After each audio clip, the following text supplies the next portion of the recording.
Section 2.2 has a title called the derivative. And I want to start with simply defining what it is. This is the definition of derivative. We're going to have a second definition here in a minute.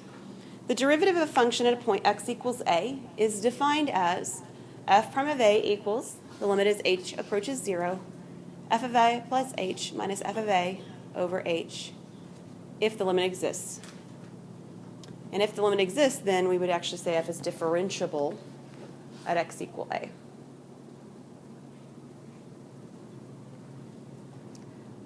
I think, though, if you look back, I know you haven't done homework on it, so you haven't actually processed a lot of the information from last time.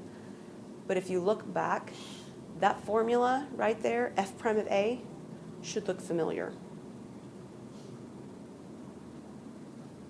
Where did you see it last time?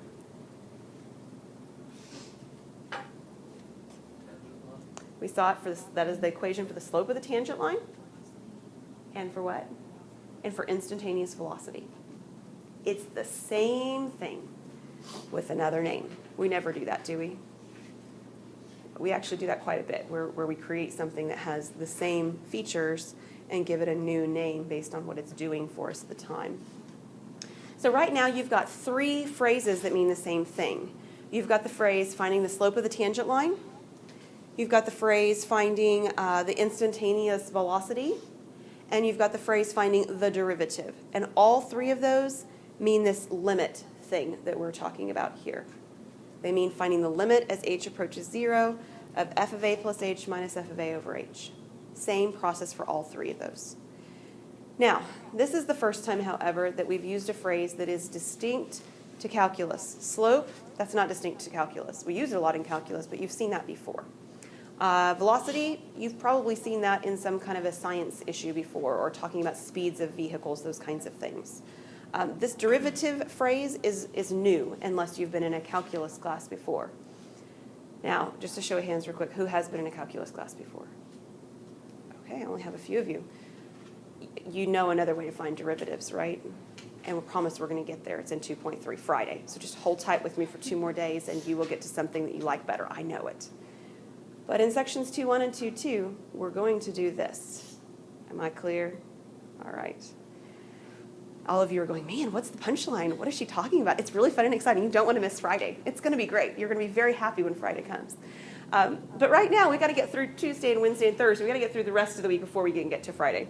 So this phrase differentiable just means find the derivative, or it is the derivative. We're able to do that. There's an alternate definition of derivative as well that I want you to write down. So I know you have to fill in some blanks here, but once you do that, I want you to take a look and tell me what's the difference in this formula based on as compared to that other formula. What's actually different? There's an x in it instead of an a. Does everybody see that? Okay, so first of all, you should say, well, who really cares if I call it a or h? A or x, right? It's just a letter that's sort of holding a place. That's the first issue. You should sort of look at that and say, that's the same thing. I don't really care what the letter is. Now let me talk about what's actually different about this sort of description.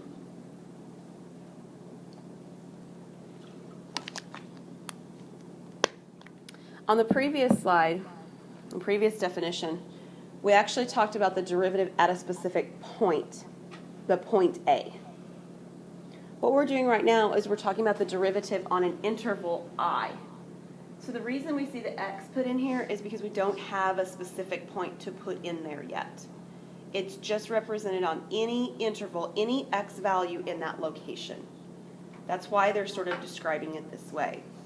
Now that said, when you work through these problems, if you use x, if you use a, it makes no difference. You'll get the same thing in the end. Okay? So there's a couple of different titles to your examples that say to find f prime or find f prime of this or a or x. It doesn't make any difference. Just stick with one. Decide if you like a, decide if you like x. It doesn't really matter. I tend to use just x when I'm working, but either way will work just fine. Okay? And again, we see these notations again here. Differentiable, something is differentiable means you can find the derivative. We call this process differentiation. We do this a lot in English, right, where we take a word and we do different forms of the same word to talk about the same thing. That's what you're seeing. You're seeing derivatives of the word derivative. You're seeing different parts of speech with the word derivative going on. So the process is called differentiation. All right, so you ready to try one? We've done some of this last time. We're doing it for a different function. We're doing a cubic function in this case instead of, last time I think we did a quadratic. And did we do a rational function? Like something with 1 over x plus 1 or something like that? I think we did a rational function last time. So we're going to look at a couple different kinds of ones today. We're going to look at a cubic, and the next slide is going to be a square root function, so that you can see kind of how that form takes on when it's a different kind of function. But the process starts out the same. So we're told to find the derivative f prime. And as I kind of mentioned, I tend to use x's. You can use a's if you'd like. It doesn't really matter, but I'm going to go with x's. And we're supposed to find the limit as h approaches 0 of f of x plus h minus f of x over h.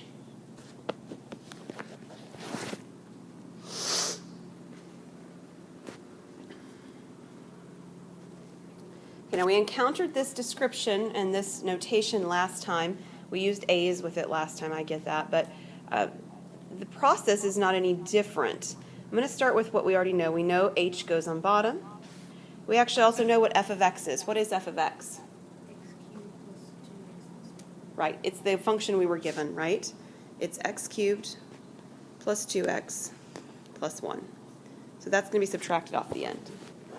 The piece that we have to actually form is the piece that says f of x plus h. All right, so let's pretend that that said f of 2. If we were finding f of 2, what would we do? Plug in 2 for x. Okay? So no matter what goes inside of this parenthesis right here, we take whatever's inside, in the example I gave you, 2, and we replace the x's in our function up here with that value.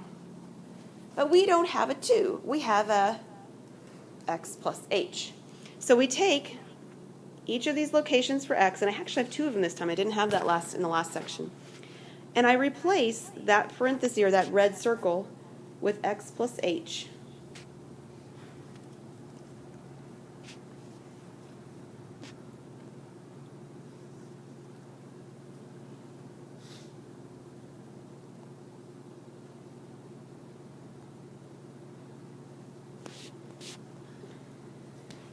Yes, I have not quite allowed myself enough space, have I?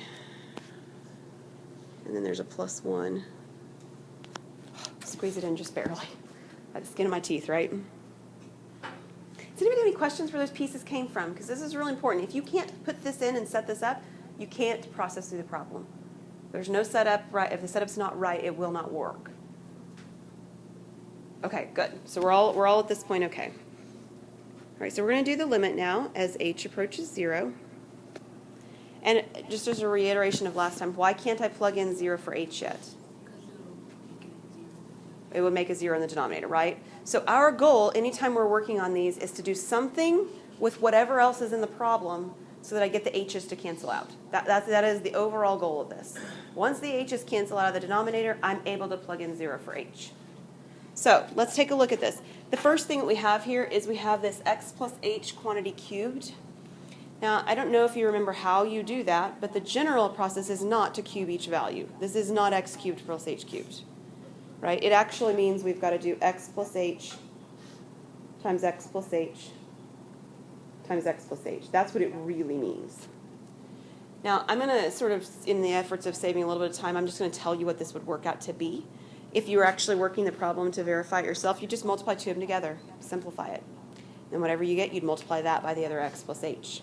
If you go through that, you end up getting x cubed plus 3x squared h plus 3xh squared plus h cubed. You get 4 terms.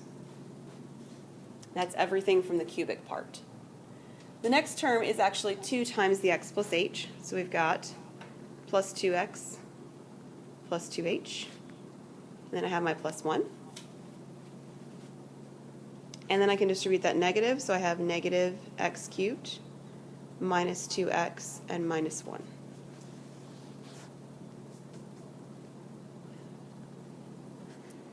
Things simplify. They always will if you've done it properly. Things are going to go away. So somebody tell me one thing that goes away. X cubed. Okay, Micaiah told me one. Somebody else told me another one. Do you see one, Tyler? That goes away? Oh, the 2x. The 2x will. Okay, someone else. Do you see another one that goes away? The 1s. Very good. Now, notice everything that's left has an h in it. Right? It does. So let's actually be a little bit careful. And I'm going to factor the h out of the numerator. Whoops. All right. So if I factor out an h, I have 3x squared plus 3xh plus h squared plus 2. And once it's in factored form, I can actually reduce the h's, right?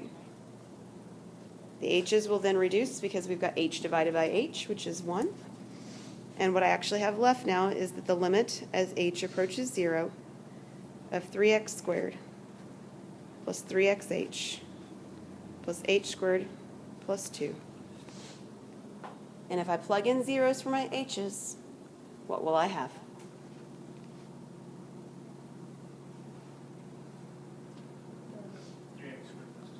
Right.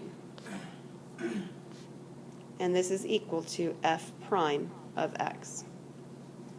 That notation is read, I didn't say it, but that notation is read as prime. That little accent mark there is read as prime, or it looks kind of like an apostrophe. F prime of x. So the derivative is 3x squared plus 2. Okay, show of hands again, who's seen calculus before? Look back at that original function. Do you agree? Yes. Yes? So you've got a 1-up right now on the rest of the class, but it all will work out on Friday, right? On Friday they will know what you know, and everybody will be able to look at the first function and say, oh, it's 3x squared plus 2. I hope I've intrigued you to come back for Friday. Okay, this one's trickier, though, even just to look at. So those of you who have calculus still might look at this and say, oh, that one's a messy one because it's got a square root involved. So the process is the same. We're trying to find this f prime notation, this derivative.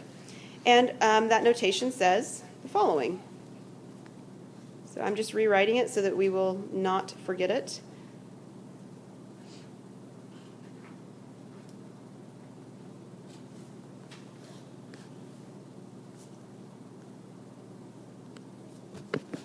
All right, so just like on the last one, some pieces of this are set before we start. We've got the h in the denominator, and we've got minus the original function in the numerator, like so. The nice thing about this one that didn't happen on the last one is that the function itself that we were given, f of x, only has one x in it. That's actually kind of nice. What will f of x plus h look like in this function?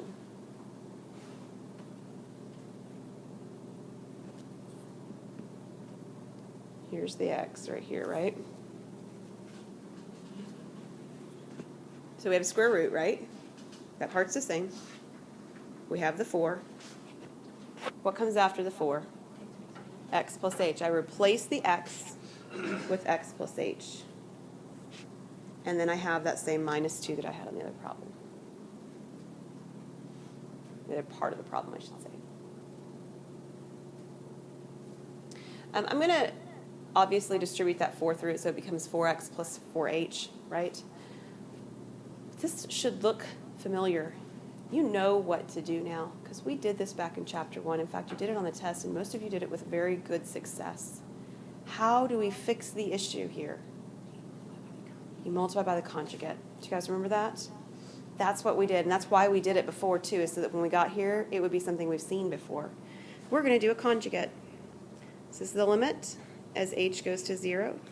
So I'm starting out with the square root of 4x plus 4h minus 2 minus the square root of 4x minus 2. And I'm going to multiply the conjugate. So what is the conjugate here? Square root of 4x plus 4h minus 2 plus square root of 4x minus 2. Right. It'll have the addition sign in between, right? betcha. Very good.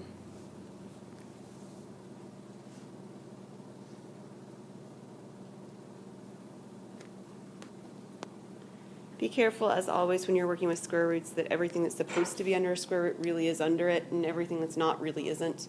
You just be careful on where you start and end these square root bars and so forth to make it real clear. Now, the beauty in doing that and the purpose for having done so is that when we do the numerator, we eliminate the square roots, right? So the first terms, for instance, when we multiply this square root of 4x plus 4h minus 2 times this one, the square roots eliminate each other. And then when we do the inside terms, right, these two, and we do the outside terms, these two, they're exactly the same but with opposite signs, so we don't have to deal with them. Right? That's the whole purpose of the conjugate. And then our last one is to multiply these last two pieces together. And when we multiply those, they're going to be negative because you've got one positive and one negative. So for the moment, I'm going to leave this as a subtraction so that we don't forget to distribute that negative through here in a minute. And this is over h times all of this messy square root stuff.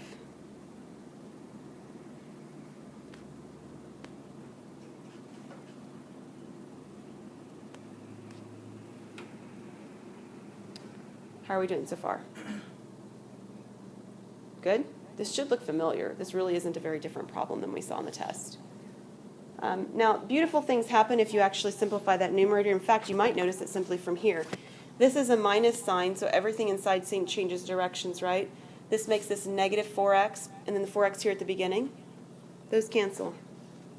This is a negative 2, and then this negative makes the negative 2 on the inside become a positive 2, so those cancel. And all of a sudden the problem becomes the location where many of you did make a mistake, not many of you, but a couple of you did make a mistake on the division from your test, where we have that 4h, we have that 4h like the club, no. There we have that 4h on top, the h on denominator, plus the 4h and minus the 2 here, and then plus our 4x minus the 2 here, all in the denominator. 4h over h, that reduces to what? 4, right? The h's reduce. And now I can plug in 0, can't I? For h. So if I plug in 0 for h, I have 4 on top. What do I have on bottom?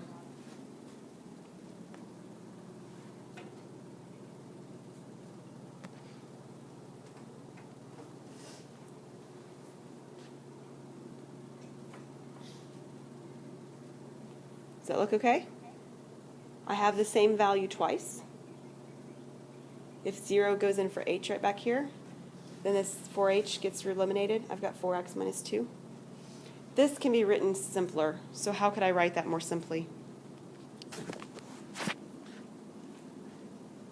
4 over what?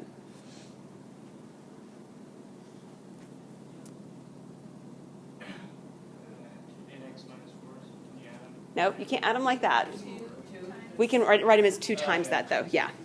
So we can write them as 2 times the square root that they both look like. 4x, I know that doesn't look very good. 4x minus 2. And then it will reduce one more time. How? That 2 and the 4, yeah. So the final answer becomes 2 over the square root of 4x minus 2. You won't learn how to do that on Friday without this method. You will next week, though. Okay? Any questions on that one? Can you go over where you went? You got the square root of 4x minus 2 plus the square root of 4x minus 2. Yep. Shannon, it came from over here. These two pieces add together. So when I put in 0 for h here, this goes away. So I've got that 4x minus 2, and then the other 4x minus 2 is already there. Any other questions? All right. Some additional derivative notations you should be aware of, not because I really care which one you use, but because if you see them used in your book, you should recognize what they mean. So the notation that I tend to use most frequently in Calc 1 and 2 is the first one, f prime of x, or y prime if the function were given as y equals. That prime notation is just really convenient to use. There are locations once you get to the end of Calc 2 where that notation can be confusing because of what you're doing with it. And at that point, these other notations become a little bit more helpful. In particular, the one sort of right in the middle, this dy dx notation, is really nice, actually. And the reason I think it's really nice is because it has that sort of feeling back to slope. It's a really good reminder that what you're doing here, at least one of the applications, is a slope application, right? dy over dx, like change in y over change in x for slope. So it has some real nice ties back into that. But if you call the function f instead of calling the function y, you can understand why we would do df dx.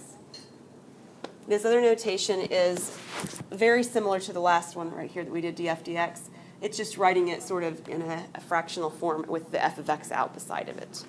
Okay, that one's probably I see the least frequently. But occasionally you'll see it used. So if anytime you see any of these used, they mean the same thing. They mean taking a derivative. All right, the last part of this section is sketching a graph. Try to decide here. All right, we're going to go through a few of these and then we'll finish up the next time. To sketching a graph of f prime, their goal is to start with a function and then sketch a graph that's actually its derivative at every point. Sometimes called a derivative graph or a slope graph. In general, the way we do that is we observe the slope of the graph at important points. But as anybody will tell you, important is all in the eye of the beholder. So what do I mean by important, right? Well, specifically, the important points are where the slope is 0, and then identifying locations or intervals where the slope is positive versus negative. This last step on 3 sometimes happens. It usually happens when you don't get a lot of information out of steps 1 and 2. It's sort of looking at how the slope is changing. So sometimes we start talking about how things are changing. In some cases, we simply just don't do the third thing because we get enough information out of steps 1 and 2 to be able to draw an adequate sketch. Now let me give you a little bit of heads up on this. Your book does not ask you to do this specifically part. It's just going to say, draw a graph. Okay? The problem with that is that if you just draw a graph, you may or may not be right, and it's really difficult for me to see what you were thinking when you drew portions of it, to see if you were thinking about the right features of the graph when you did it. I want to see you do the specifically part here. What specifically part's going to look like is it's going to look like you making a list of a few features of the graph before you actually attempt to draw it. So the work that you show that supports your graph is important. It's going to be a list of facts. Does it have to be all-inclusive? No, but it has to give enough details that justify why you chose to do certain things on your picture of your graph. Does that make sense? I'm going to show you the kind of details, so have no fear on that. But I do want you to recognize that if you look at an answer in the back of the book, they're not going to show this part. This is the show the work part that they never show in the back of the book anyway, right? They don't show you work in the back of the book. Okay, so how close are we getting to everybody finishing the details?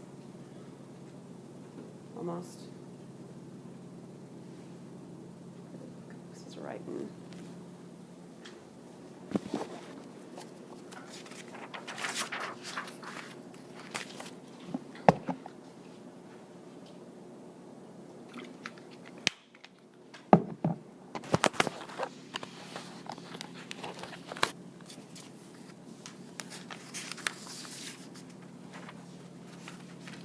All right, we're going to go to the next one, the first example of these. And the example actually looks like what we would call a cubic graph. I have identified a point A and a point B on the graph. Oftentimes your book's not going to identify those points, so you can just give them names, so that you can reference them or whatever. It makes it easier, a lot easier to work with. In particular, those points A and B are important points. That's how I've described them, right? Important points. Because of what? What makes them sort of look special? They're a maximum and a minimum point, right? They're these locations where we sort of top out and where we have a valley, right? That's what makes them important points. That's really it, okay? So the point of what we're doing in this section, or why that matters, is because we've talked already in the last section that what is the slope at those points? 0, right? When you have those top curves and those bottom curves where we've got a maximum or minimum, those slopes are 0. So that's actually the part right here where it says number 1, find where the slope is 0. Well, it's 0 at A and B. So thing number 1, if you will, in our description right here is that the slope is 0 at A and B.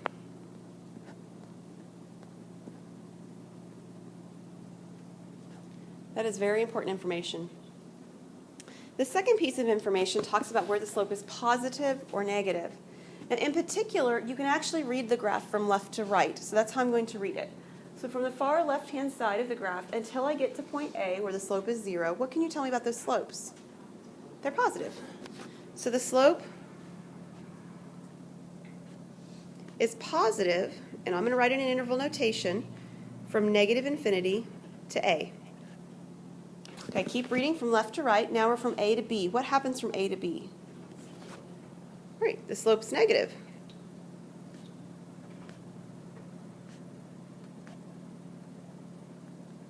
Keep reading from left to right. What happens from B on? Yeah, slope is positive from B to infinity.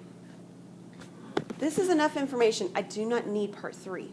I've got plenty of details here to be able to draw an adequate graph. Really, 3 is only going to happen when you don't get much from first parts.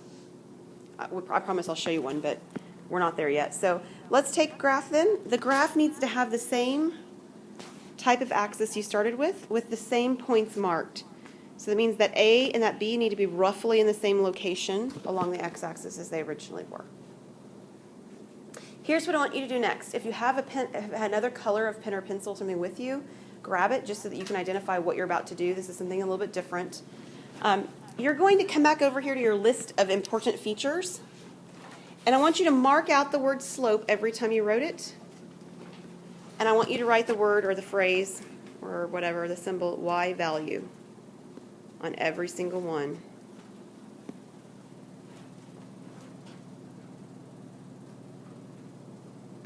You see, the original graph you looked at, we were making claims about the slope. So everything we wrote was right. Everything in green was completely correct with the first graph. But the graph that we're trying to draw now is a graph that needs to pertain to the y values. So by marking each one of those out, it helps signify in our mind that what we're looking at now is we're looking at creating a graph who has a y value of 0 at A and B, whose y value is positive from negative A to infinity, whose y value is negative between A and B, and whose y value is positive from B on. So let's start with the first feature. What does a y value of 0 look like? It's on the x-axis. So we have 2 points over here on the x-axis. They are at A and B. So we've kind of done checklist number 1. Now we're going to read the graph from left to right. This says the y value needs to be positive sort of before A. What does positive y values, what do they look like?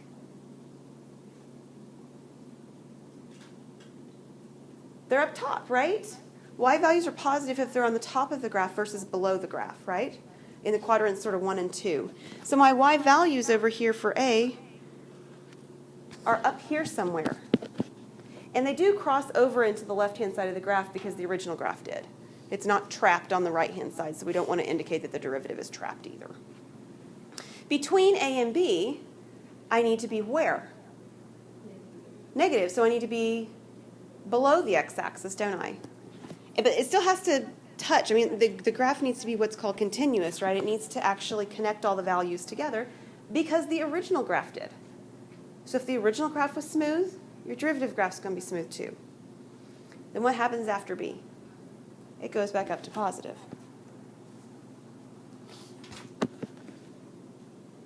All right? We will pick up with this idea next time. I want you guys to have a chance to try some limit definition derivative problems before you go.